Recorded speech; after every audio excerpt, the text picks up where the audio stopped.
Justin Trudeau has never met a payoff he didn't like. The latest example, and not by any stretch the only example, is $1.6 billion that Justin Trudeau is putting in to save the struggling Alberta oil and gas sector. Now, we know the oil and gas sector in that province is losing about $40 billion worth of investment each and every year. And what's Justin Trudeau doing? Giving them $1.6 billion. So just a fraction of what it is that they're actually losing.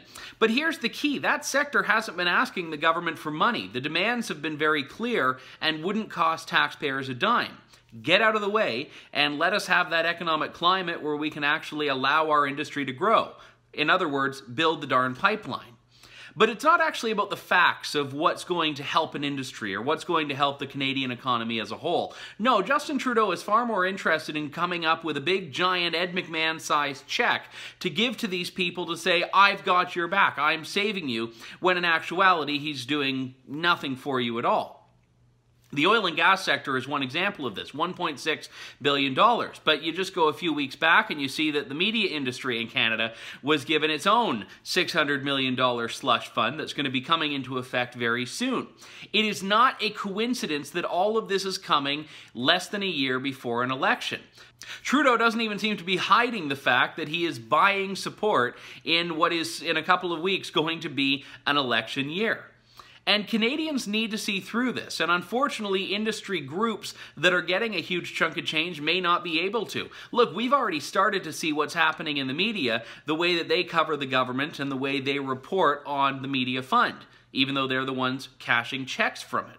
So what Justin Trudeau is doing here is not helping anyone. He's not saving jobs. He is causing a nationwide, industry-wide dependency. This is the welfare state at the corporate level. And the math doesn't add up. We know that bailouts don't work because they offer one little bit of respite unless they become continual. And I fear that we may actually be looking towards perpetual subsidies here because there's nothing that makes these industries sustainable in what the federal government is doing. And the oil and gas sector is a great example. There are lots of requests, such as scrapping a couple of pieces of legislation that are going to make pipelines very difficult to be built in the future, actually building the pipelines, not imposing a national carbon tax, not imposing these green energy funds that take money away and don't actually produce an economic benefit. These are market-based solutions, just government has to say, I'm taking our hands off it. No one needs the government to step in here. And we're going to see this happen a lot more. Any industry now that's facing hardship will look to Justin Trudeau and say, okay, where's our $1 billion?